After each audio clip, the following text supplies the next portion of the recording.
Morning girls, मैं Mrs Sangeeta Jacob's हूँ। आपका आज हिस्ट्री के क्लास में स्वागत करती हूँ। आज के पाठ का टॉपिक है ईंटें, मनके तथा अस्थियाँ।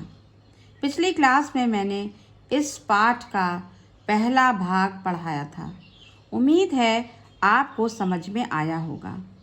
आज हम इस पाठ का दूसरा भाग पढ़ेंगे। तो फिर से हम टॉपिक को देखेंगे, ईंटें, मनके तथा अस्थियाँ, जो कि हड़प्पा सभ्यता के अंतर्गत आता है। आज हम मोहनजोदड़ो के बारे में पढ़ेंगे।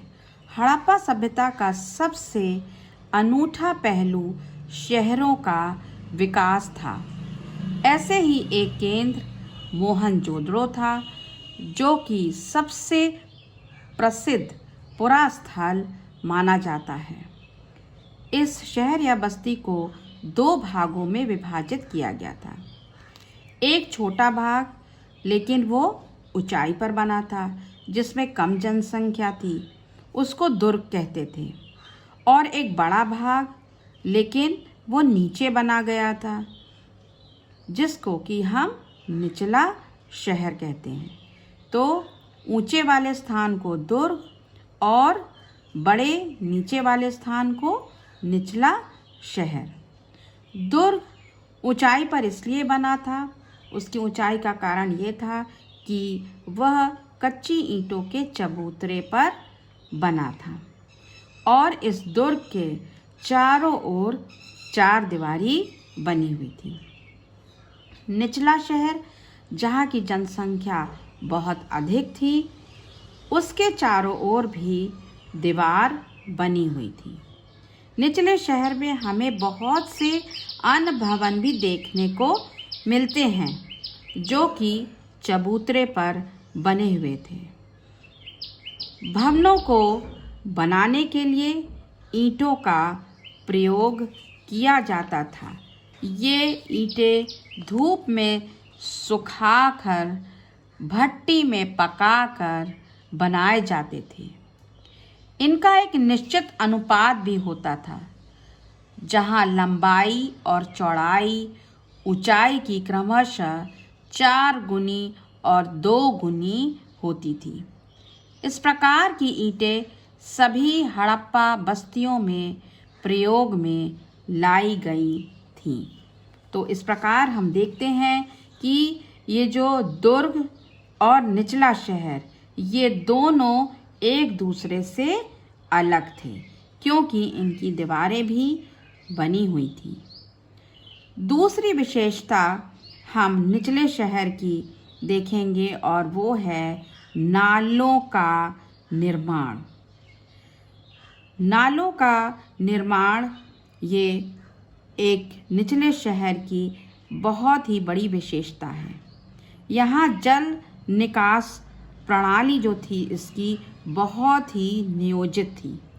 सड़कों तथा गलियों को एक ग्रिड पद्धति में बनाया गया था और ये सड़कें एक दूसरे को समकोण पर काटती थीं।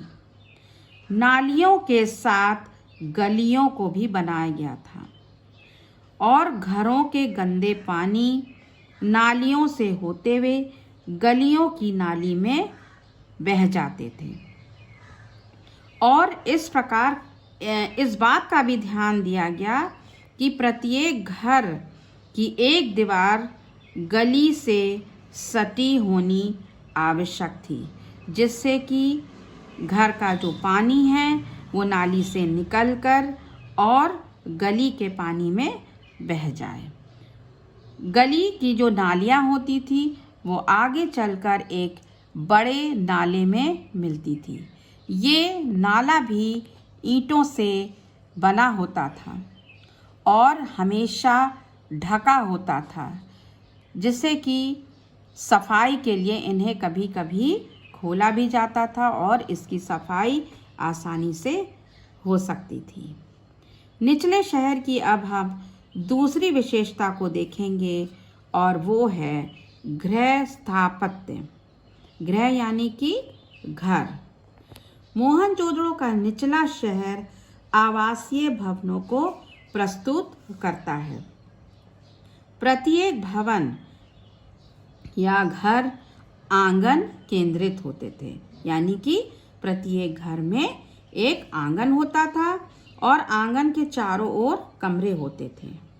यह आंगन खाना बनाने और कताई के काम में प्रयोग होता था।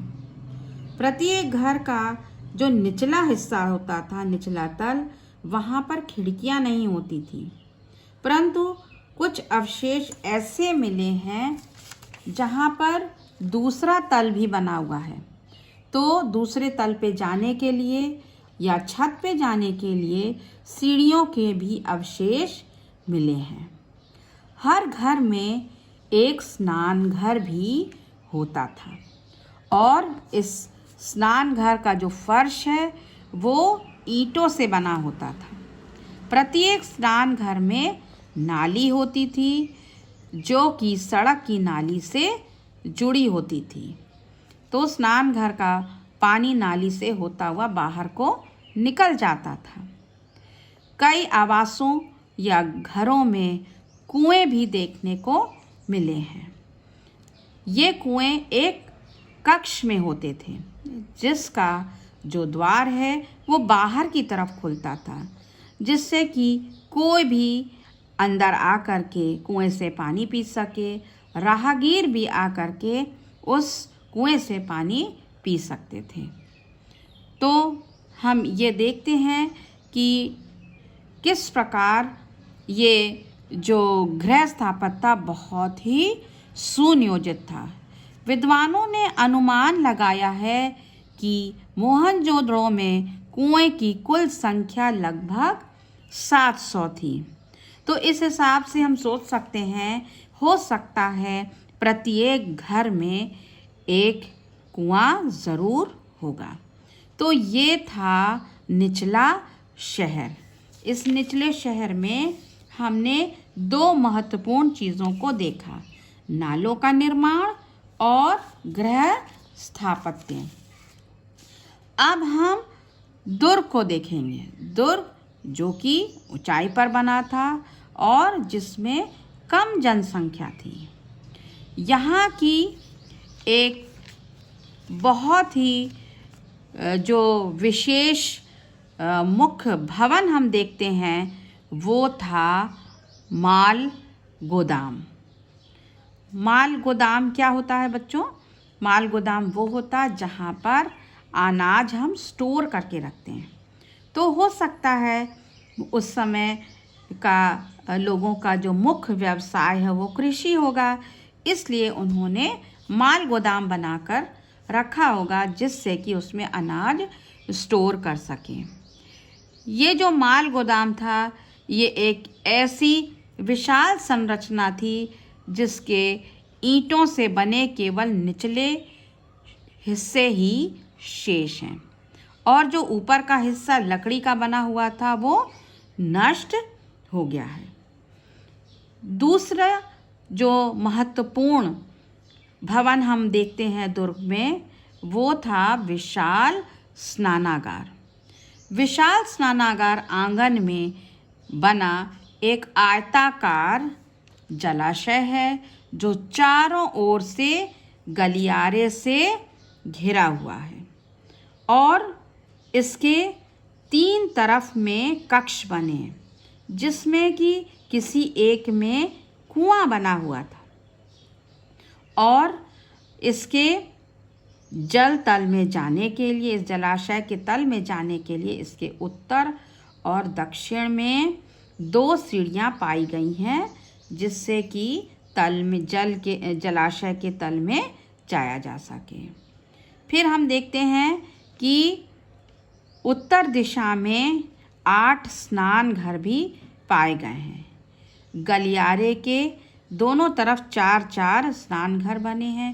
प्रत्येक स्नान घर में एक नाली भी है जो कि गलियारे की नाली से जुड़ जाती है और फिर ये गलियारे की नाली बाहर निकल के एक नाले में जुड़ जाती है।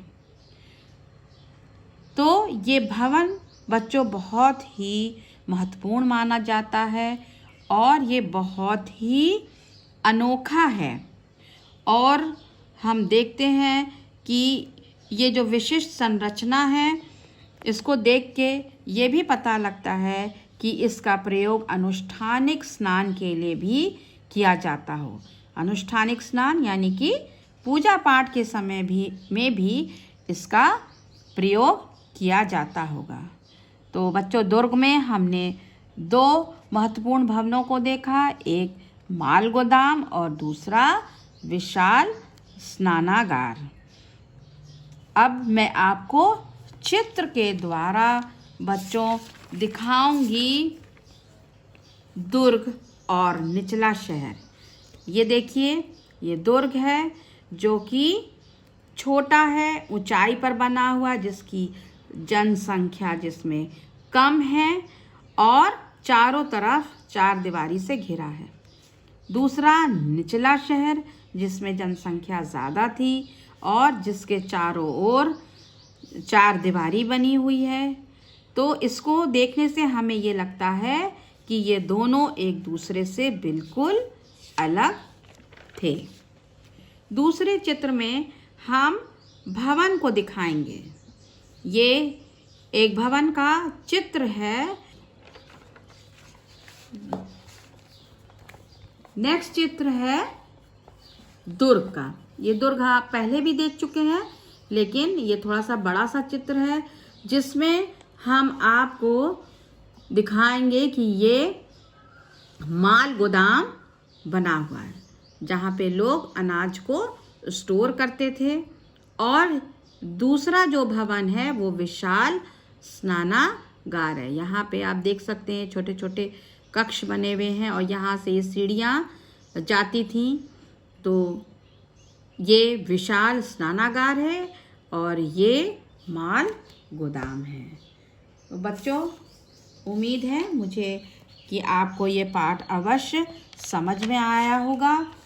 मैं आपको 2 प्रश्न दे रही हूँ जो अक्सर पूछा जाता है। पहला है, आप ये कैसे कह सकते हैं कि मोहनजोदड़ो एक नियोजित शहरी केंद्र था? स्पष्ट कीजिए। दूसरा है, हड़प्पा सभ्यता की जल निकासी प्रणाली कैसी थी? तो ये दोनों प्रश्न आप नोट कर सकते हैं और नोट करके अपनी रफ कॉपी में इसका उत्तर अवश्य लिखेंगे। Thank you.